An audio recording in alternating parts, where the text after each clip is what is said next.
Smart বাংলাদেশে smart খামারি আধুনিক এবং আজব এক পদ্ধতিতে কিভাবে লেয়ার মুরগির খামার করছে লিয়াকত ভাই, এটাই আজকে আপনাদের দেখানোর জন্য চেষ্টা করেছি।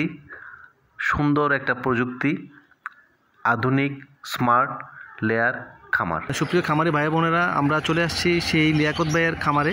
এই যে দেখুন, যে গুমতির যে বুরবুরিয়া বাঁধ ভেঙেছিল, সেই বাঁধের সামনে যে খামারটা ছিল, এটা হচ্ছে লিয়াকত ভাইয়ের খামার। ওনার আমি এর আগের প্রতিবেদনে দেখিয়েছিলাম, ওনার সম্পূর্ণ খামারটি একদম পানিতে ভেসে গিয়েছিল। সব মুরগি টুকি, সব মুরগি ডিম সহ যে লেয়ার মুরগি, সব কিছু ওনার একদম পানিতে ভেসে গিয়েছিল।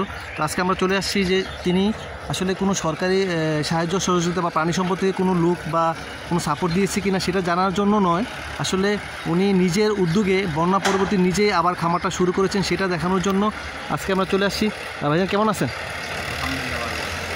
কতগুলো মুরগি আছে এখানে? 5,000। তো মোটামুটি 5,000 মুরগি লালন পালন আবার শুরু করে দিয়েছেন না? তো এটা কি অটোতে পানি টানি খাবার আপনারা নিজেরা দিচ্ছেন না? শুধু পানিটা অটো সিস্টেম না, আর খাবারটা আপনারা নিজেরাই ম্যানুয়ালি দিচ্ছেন। আর এখানে আরেকটা জিনিস সুন্দর দেখতে পেলাম, আপনারা যে এই যে এমনভাবে সেটটা করেছেন যে ময়লাটা মানে সুজা নিচে পড়ে যাচ্ছে, তাই না? পরিষ্কারের জন্য আর কোনো মানে শ্রমিকদের যে এক্সট্রা কোনো দরকার নেই। উনি এমনভাবে সেটটা করেছেন, আপনারা আমি বাইরে থেকে একটু দেখাই। আসলে বিষয়টা হচ্ছে এখন ভ্যাকসিনের একটু সমস্যা আছে, ভ্যাকসিন দিবে উনি। পুরোপুরি ময়লাটা কিন্তু নিচে পড়ে যাচ্ছে।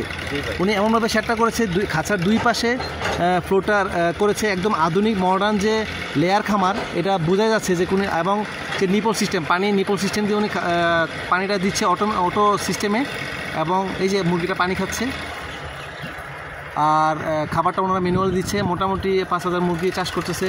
আসলে বন্যা পরবর্তী কুমিল্লার যে খামারিরা কত বড় ক্ষতির সম্মুখীন হয়েছে সেটা তুলে ধরার জন্য আমি আসলে আজকে এই প্রতিবেদনটা করেছি। যারাই আসলে এই প্রতিবেদনটা দেখবেন, যদি খামারিদের জন্য সরকারিভাবে হোক যদি কিছু সাহায্য সহযোগিতা করা যায় কিনা, বা কিভাবে তাদেরকে আরও কোনো প্রণোদনা দেওয়া যায় কিনা, সেটা জন্য আমি কথা বলছি। তো খাবার কয় বেলা দেন? সকালে আর বিকালে। সকালে আর দুপুরে দিই। কতগুলো খাবার লাগে? এই সকালে 4 বস্তা আর বিকালে খাদ্য। কি এটা আফতাব সফল লেয়ার ফিড না? সকালে 4 বস্তা লাগে না? আর বিকালে খানা থাকলে 3 বস্তা, 3 বস্তা অথবা 4 বস্তা না? আচ্ছা, এই তো। আর পরিষ্কারের কোনো ঝামেলা তো নাই না? আর এখানে গ্যাস টেস্ট তো হওয়ার সম্ভাবনা নাই, কারণ ময়লাটা পড়ে যাচ্ছে নিচে, তাই না? এবং অনেক নিচে গ্যাপ আছে, তাহলে মোটামুটি আপনার কম মানে পরিশ্রম কম রাখতেছে খামারে। সকালে 1 ঘন্টা কাজ করে সকালে একটু মোটামুটি পরিষ্কার খাবার দাবার, পানি টানি দেওয়া, এই তো। আর কতদিন পরে ডিম তো এখনো পাড়া শুরু করে নাই না? ডিম পাড়া এখনো শুরু করে না, 2টা ডিম পারছে। মানে এমন হয়তো কিছুদিনের মধ্যে সম্পূর্ণ ডিম পাড়া শুরু করবে, তাই না? হ্যাঁ, আচ্ছা।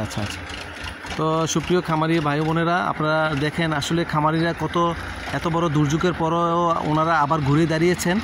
আসলে এটা কত বড় একটা সংগ্রাম, এটা আসলে ভাষায় প্রকাশ করার মতো না। ওনার এখানে পুরা শেডটাই একদম পানিতে ভাসিয়ে নিয়ে গেছিলো। এই যে দেখুন, সব ভেঙে, এই যে বিল্ডিং দেখেন, একদম স্ট্রাকচার কিছুই নেই, সব ভেঙে। এই যে খাঁচাগুলো এখনও রয়েছে, দেখেন এই যে মুরগির খাঁচাগুলো, আমি আর একটু জুম করে দেখানোর চেষ্টা করছি। এই যে দেখুন, মুরগির খাঁচাগুলো এখনও রয়ে গেছে, দেখুন এই যে মুরগি। আমি এর আগেও প্রতিবেদনে দেখেছিলাম আসলে অনেক মুরগির খাঁচার ভিতরে মৃত মুরগি এবং ডিম সহ।